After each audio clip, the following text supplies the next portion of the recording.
It's fine? Okay, perfect. Okay, good morning. Good morning. I need to switch it on. But anyway, the Italians guy is good. And so, everything is, anyway, institutionally we are weak, but we are good surgeons and good doctors and everything. So, thank you very much.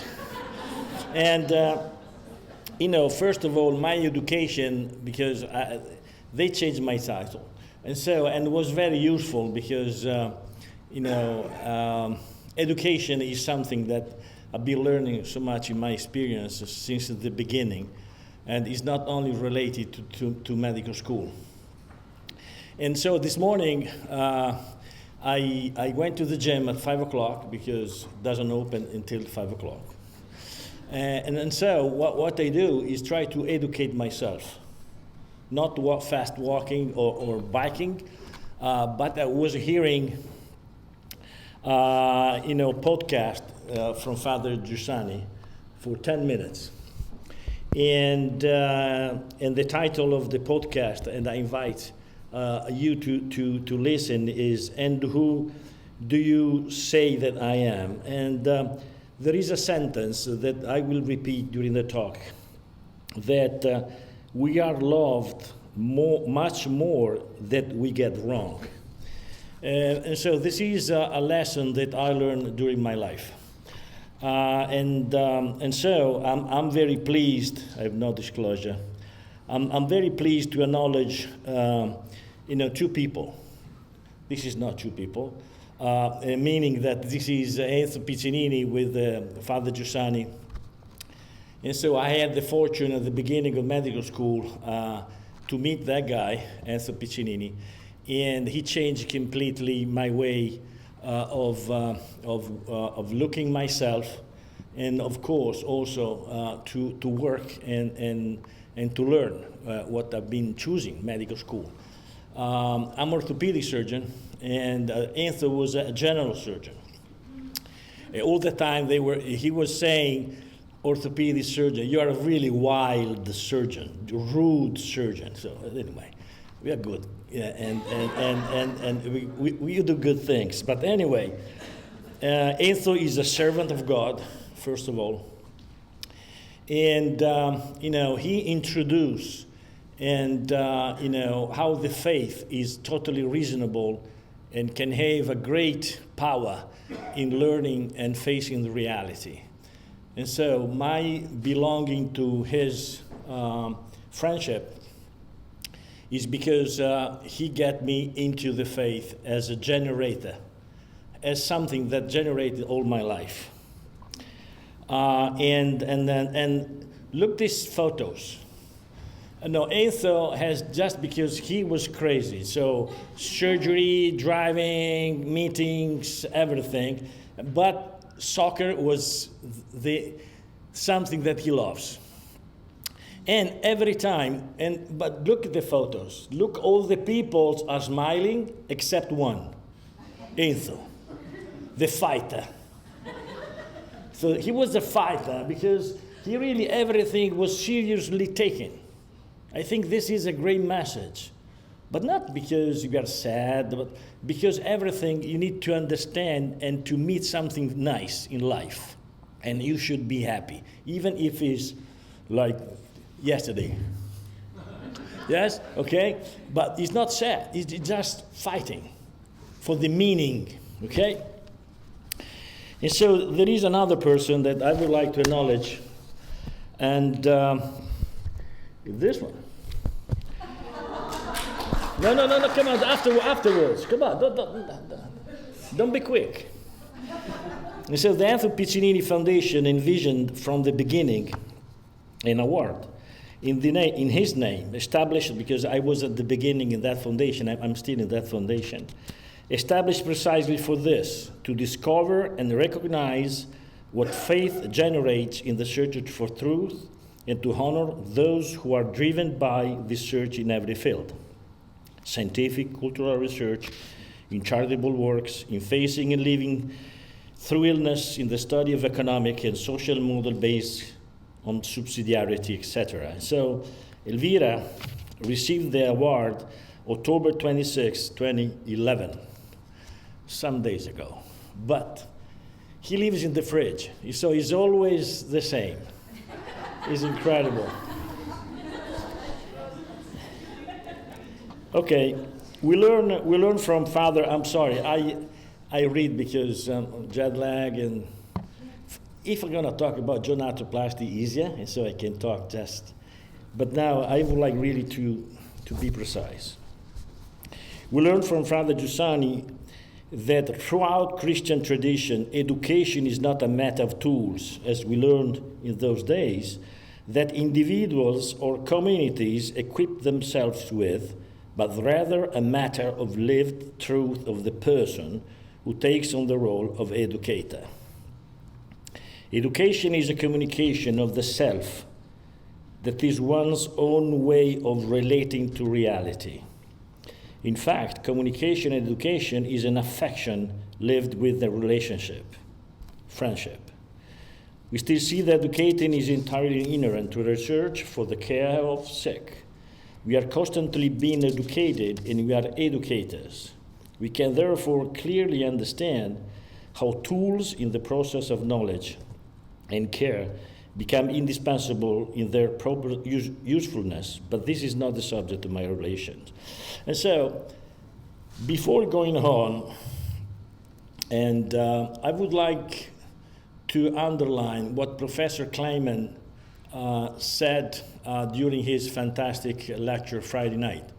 I was awake, even I was just arriving a couple hours before, about enduring, keep going.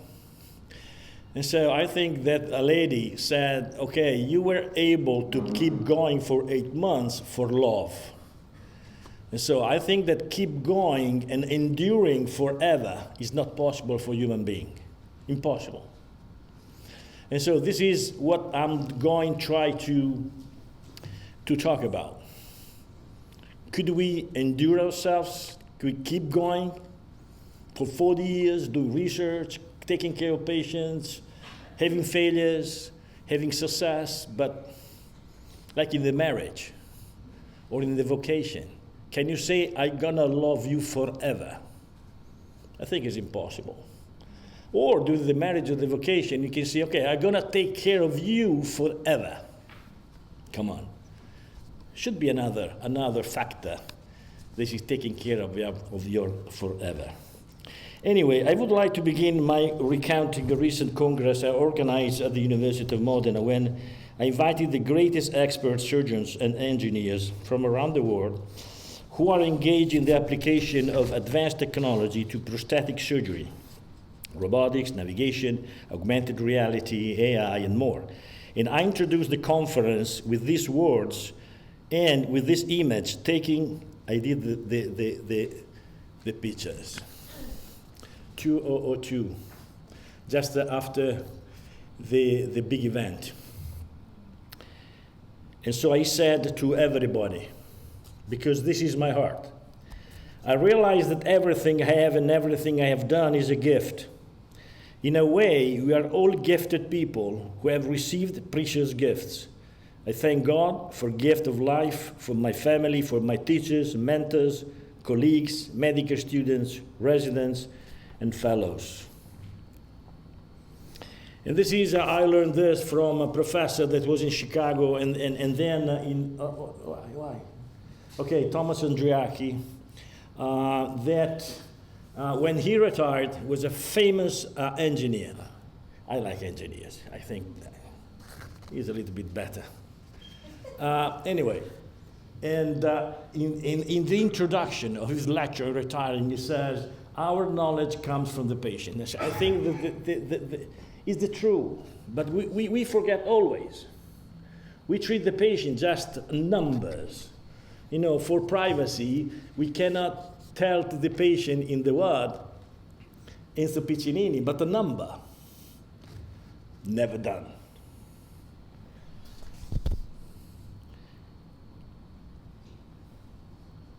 In a bowl of I thank our patients, I continue my talk. They are the ones who give the deepest meaning of our work. From them, we have received far more than we have given. In a time marked by war, death, and suffering, we must rediscover the root of hope and live for it.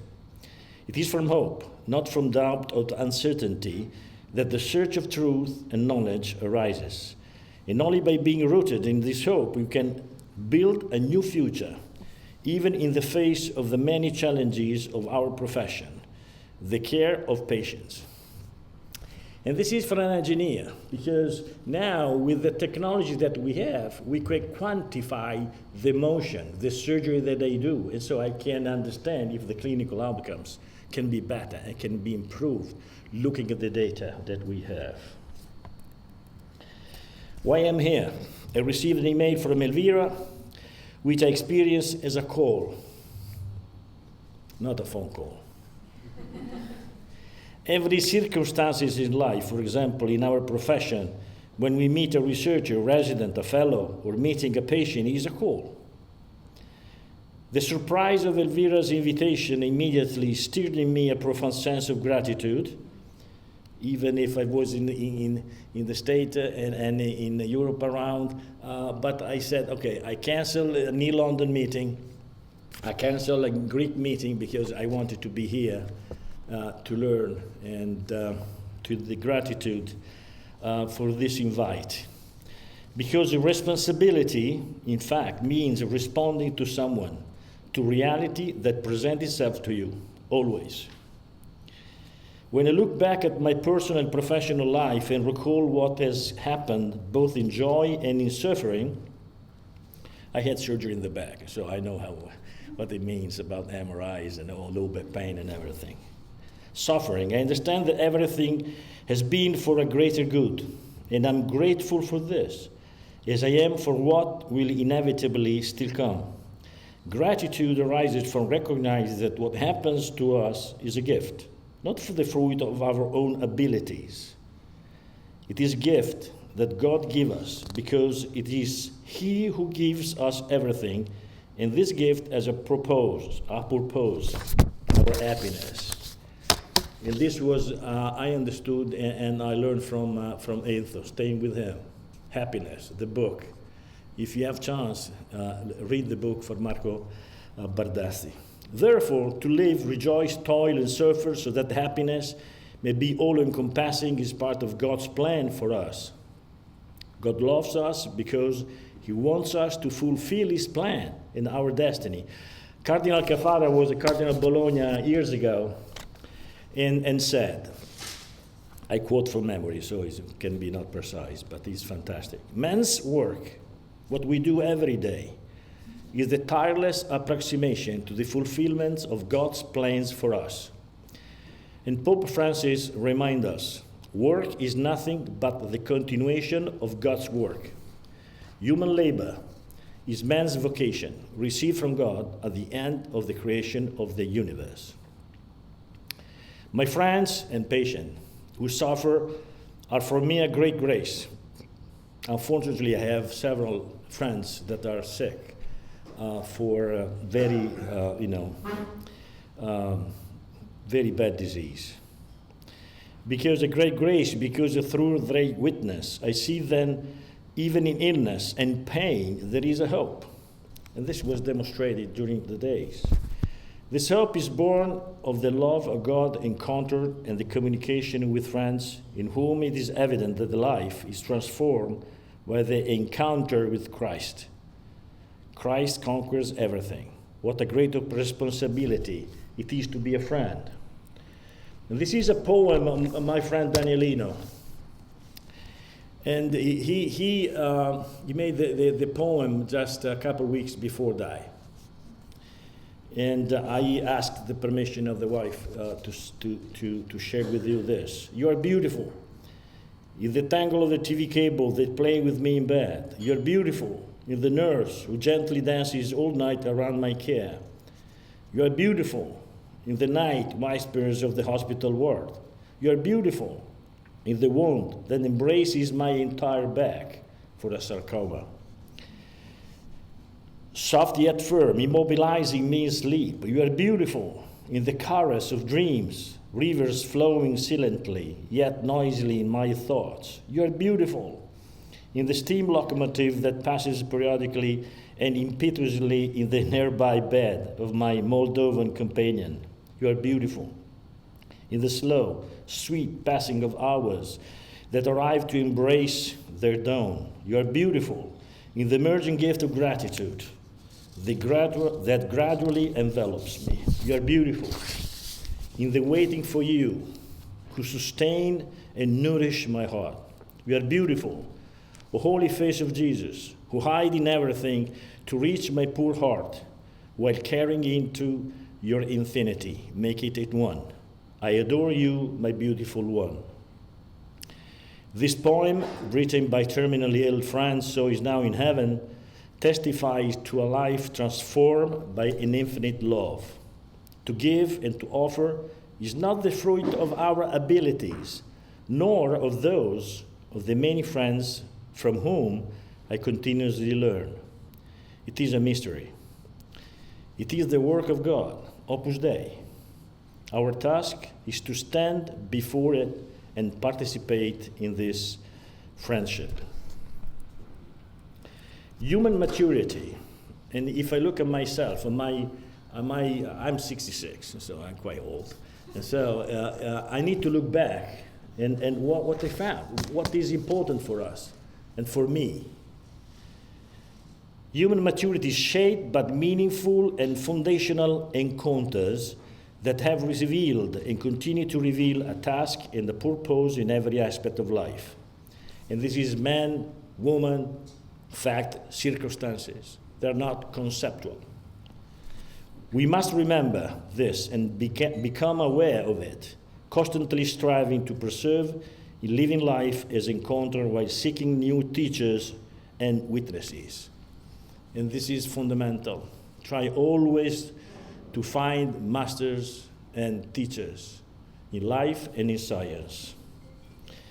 The hope I live, the happiness I live, which are not the results of effort or strategy, but self-awareness, thus become the essence of my encounters with patients and researchers. One of my patients once told me, "Professor, do you know what made me happiest? Not the successful surgery, good, but the caress you gave me before the operation when you left the room. I had not realized what this gesture could mean until she told me. Our life should be this, rejoicing in the caresses we receive and giving them in turn. I am still far from living this fully." And so this is now the origin of my research and on my, deepest learning of my profession.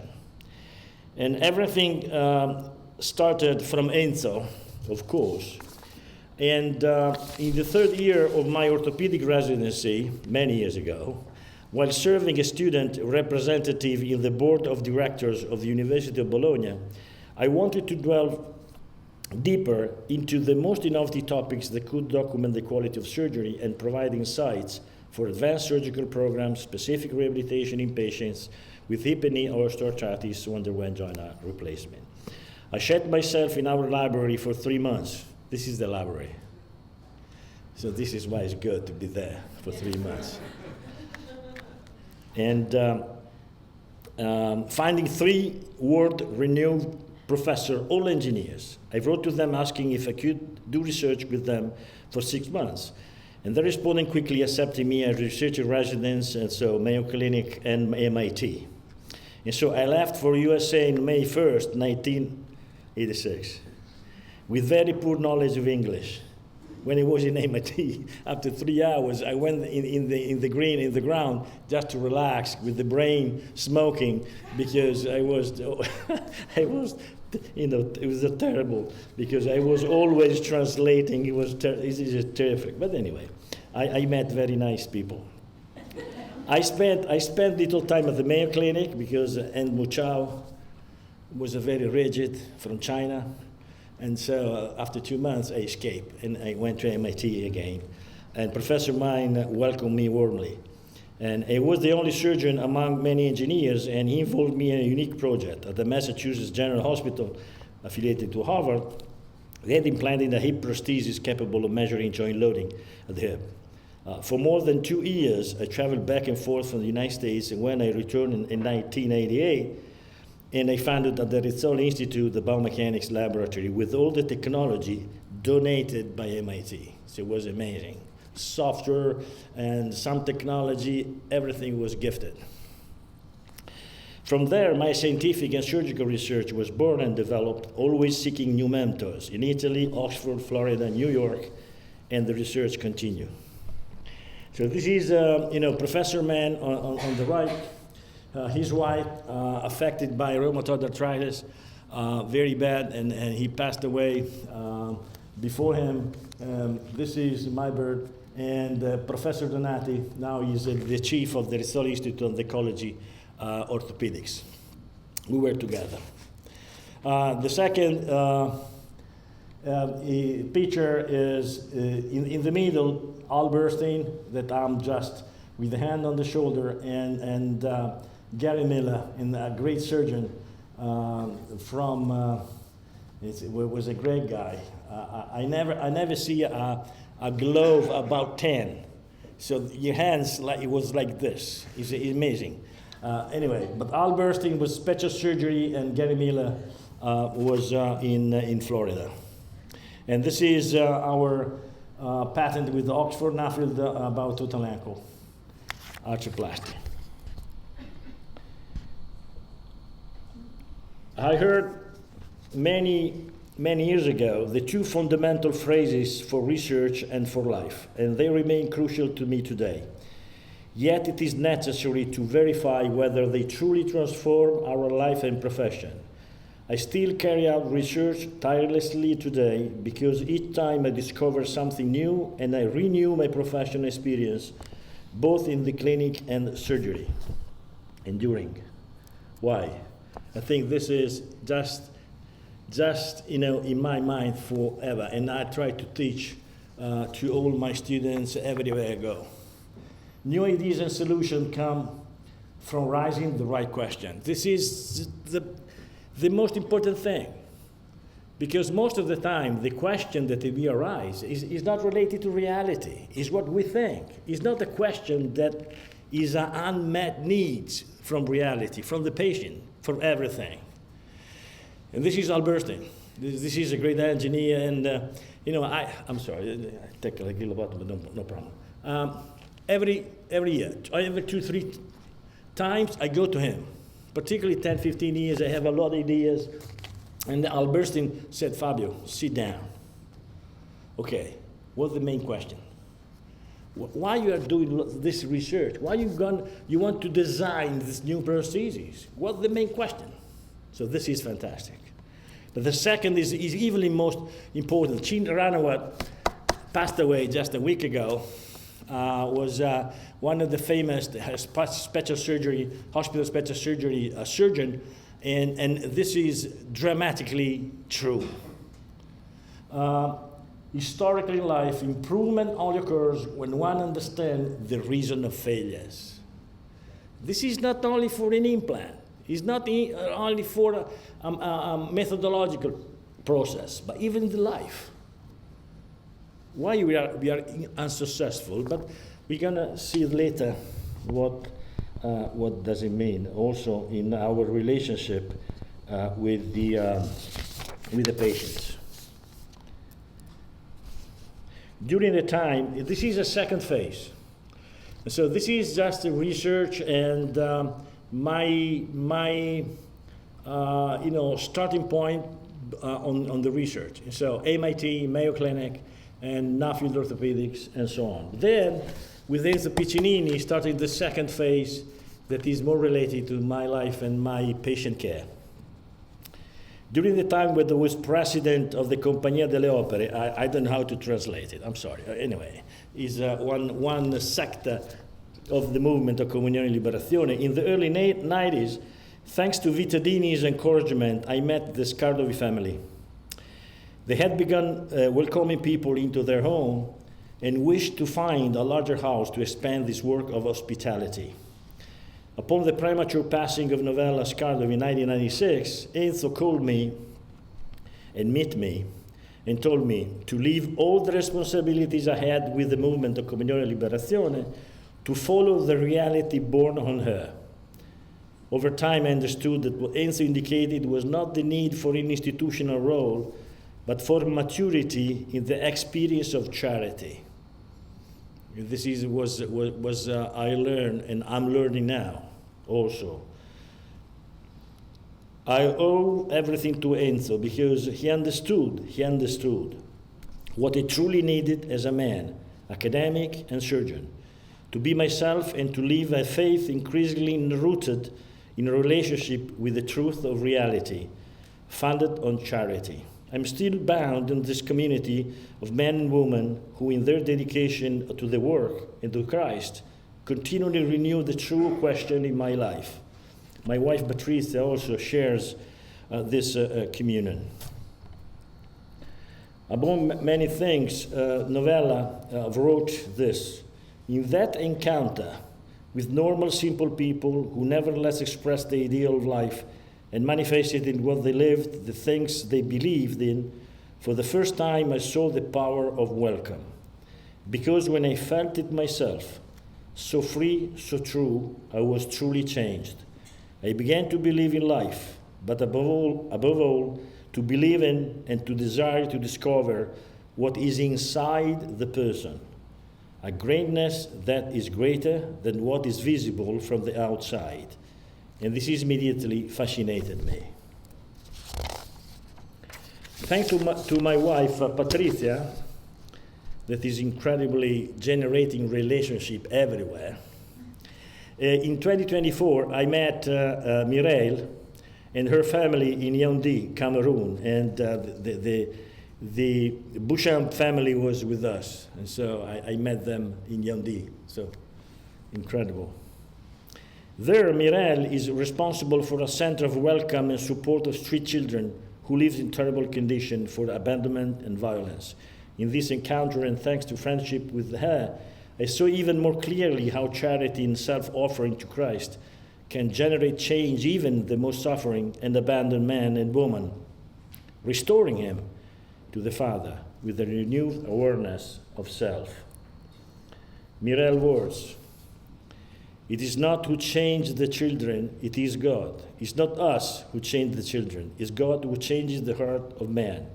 We can only be instruments that let him change their hearts. Now, the task in profession and in life is the unity. This is the third phase. The unity of the person. The man and woman, the patient needs a caress. This is a teacher in our hospital, the Istituto Ortopedico Rizzoli, because oncology patient can stay in the hospital 6-8 years in the hospital. So these teachers just try to continue the education. I would like to record, just to follow, what I'm going to discuss, another phrase about Professor Kleiman. And this is hidden in the talk, but it's fantastic. You give care to be vulnerable. That's amazing. You're not delivering certainties, but we need to be vulnerable, to be touched, to understand our limit, our understanding that is not completely true. So we need to learn.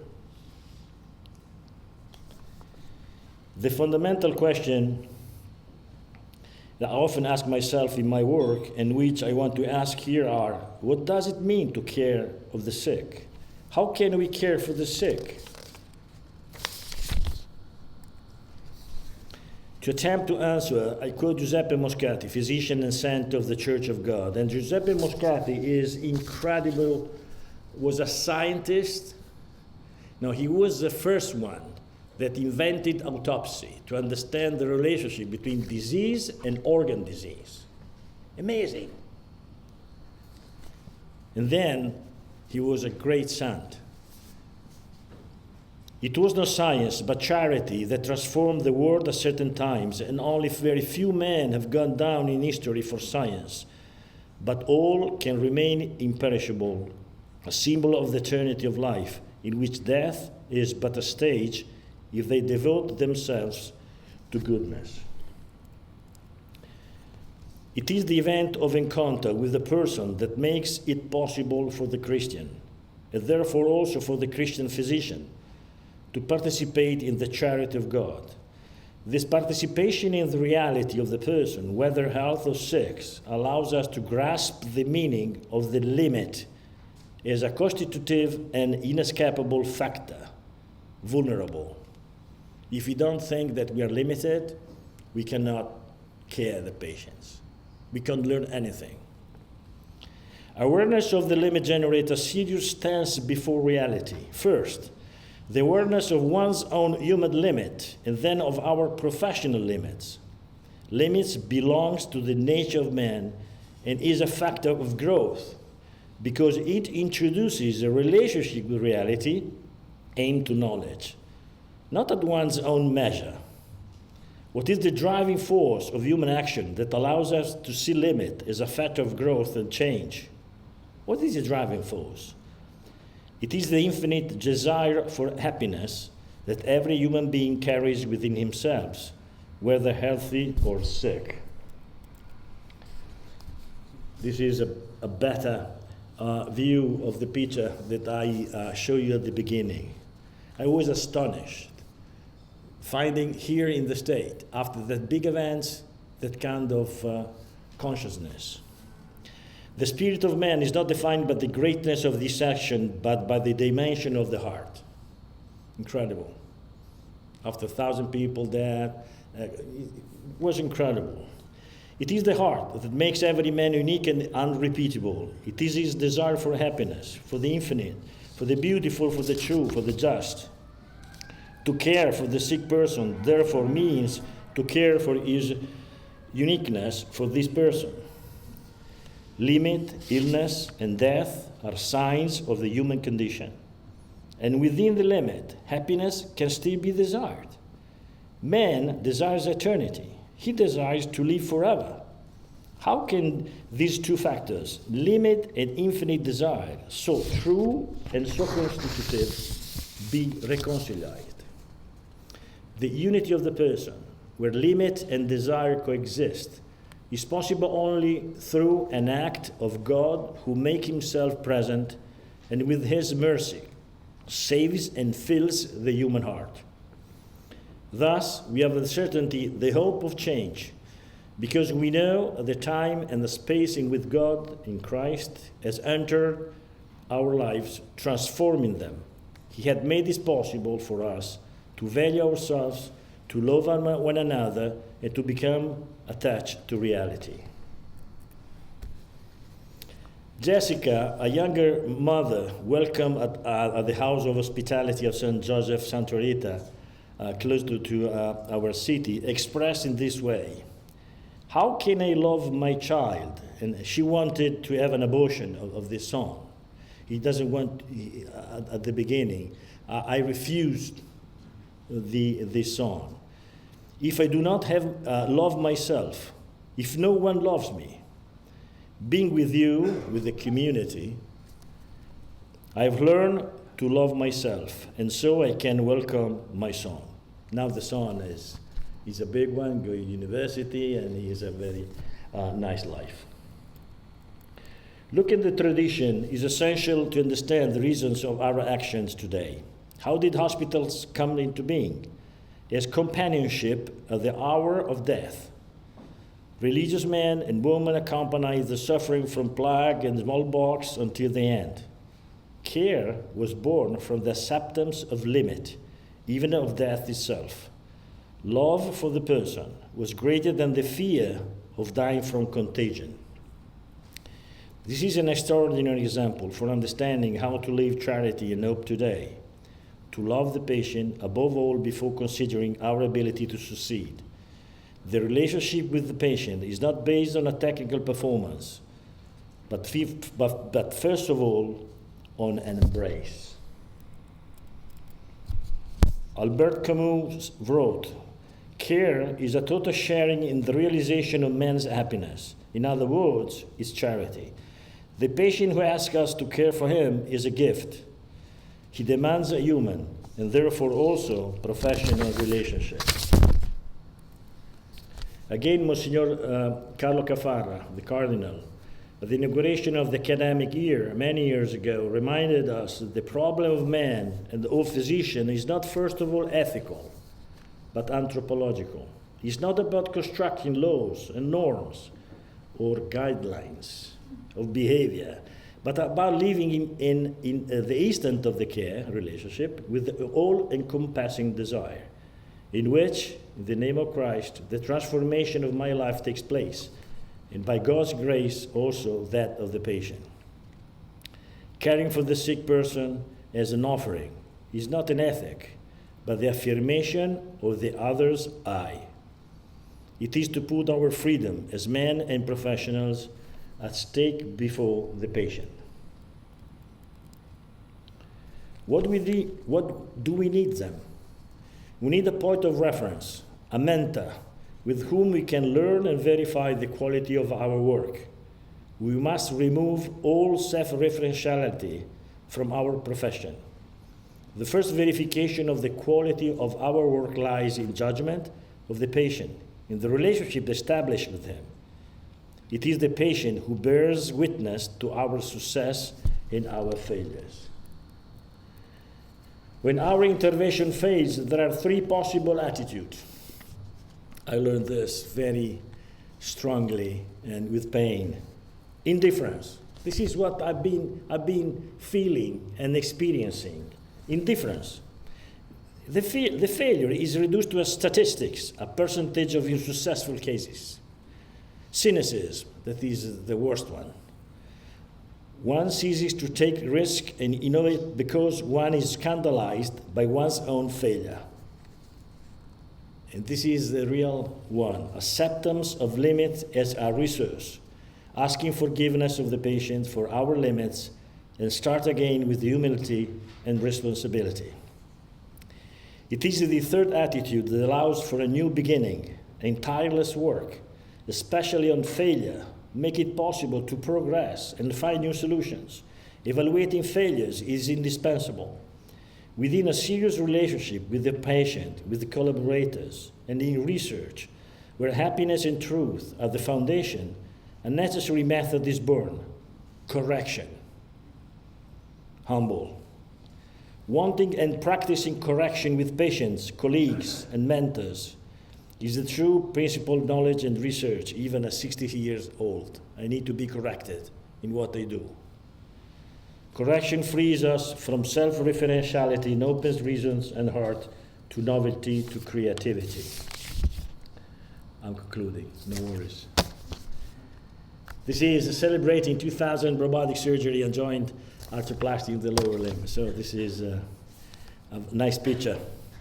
Another decisive aspect is that we cannot respond alone to the need for care and happiness of man.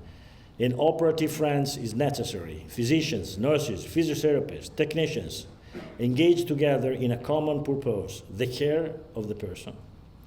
Each one's work must be of ever greater quality, so that the patient may have every possible chance of treatment. The content of these reflections often becomes a prayer, because rarely they are fully lived awareness in the normality of life. For this reason, friends committed to faith and knowledge are for me a continual opportunity to begin again and to improve. With all my heart, thank you for wanting me here with you. Thank you very much.